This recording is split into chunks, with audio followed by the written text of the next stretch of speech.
Hello students, today we are going to discuss the topic stomata. So what are stomata? Stomata, these are the tiny pores present in the epidermis of the leaves and the stem also. So what is their function? You can say these help in the exchange of gases, help in transpiration also, and they also bear the chloroplast, so we can say help in photosynthesis. So now let us this stomata in detail. So we can say the stomata, that is the tiny pore, so it is also known as stoma, or you can say the stomatal pore present in the epidermis of the leaf. So class, firstly we can say that is the opening, and this opening that is guarded by two bean shaped cells. So these two bean shaped cells are nothing but these are known as the guard cells. So it is very clear from the name, guard cell means they guard this opening, and this opening is stoma, or you can say stomatal pore. After that, there are the some cells that are in the close contact with these guard cells, and these are known as the subsidiary cells. So these subsidiary cells, these are the type of epidermal cells. So after that, there are the epidermal cells. We have done the cross section of the leaf. So first layer, that is the epidermis, and this epidermis also modify into some bean shaped cells, and these bean shaped cells are nothing but these are the guard cells, and in the close proximity of these bean shaped cells, these are the subsidiary cells. So that is the structure of the stomata. So why we are calling it stomatal apparatus? Because if we do the experiment, then there are the requirements are more, and so there is a requirement of a apparatus. So why it is calling stomatal apparatus? Because in stomata there is the stomatal pore, so it is the stomatal pore. Second is the guard cell, so that is the guard cell. Third, subsidiary cell, in the close contact with the guard cell, the subsidiary cells are there, plus epidermal cells. So this stomatal apparatus, it is the collection of all these cells, so that we are calling it stomatal apparatus.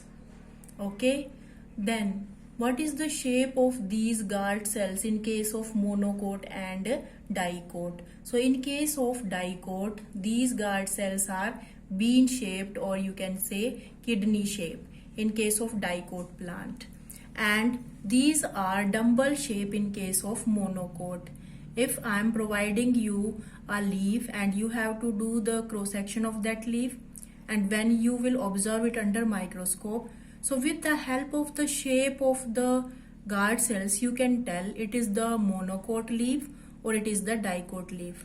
So if you will found that there are the bean shaped cells, then you can say that is the dicot leaf, and if these cells are dumbbell shaped, then you can say it is the monocote leaf. Okay, so now we will understand how this stomatal pore become open and close, means how this opening and closing of stomata is there, because for the gaseous exchange there is the requirement of opening and closing of stomata. So firstly understand how this stomatal pore open. So these are the guard cells that regulate the opening and closing of the stomata. So what happened during the daytime? During the daytime, photosynthesis takes place, and when photosynthesis takes place, water is also absorbed by the roots, then it goes to the leaves with the help of the midrib and the veins, and in the leaves and in the young stem also the stomatas are there, and stomata have the guard cell. So these guard cells absorb water and become swell up, and this condition is known as the turgid guard cell. Turgid word that is related to your 9th class topic, that when we place the cell in hypertonic solution. What is hypertonic solution? Having high amount of water. So if any solution having high amount, then if we place the cell in a solution having high amount of water, then water enter into the cell and the cell become swell up. So this swell up condition is known as the turgid guard cell. So we can say when water is absorbed by these guard cells, then these guard cells become turgid and stomatal pore become open.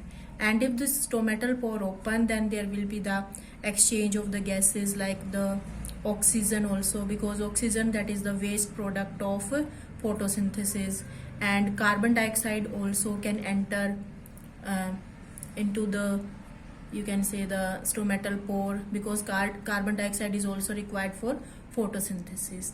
Then the second condition, how this stomatal pore become closed.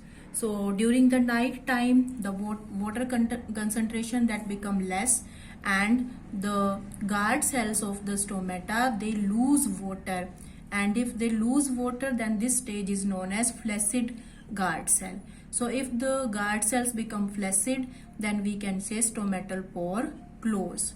So mostly this question come in your exam, that how the stomatal pore open or how the stomatal pore close. So that is regulated by the guard cell. When the guard cell become turgid, we can say stomatal pore open. When the guard cells become flaccid, then we can say stomatal pore close. And how they become turgid and flaccid?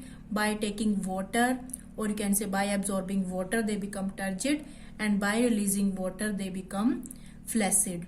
So that is about the stomata, stomatal apparatus.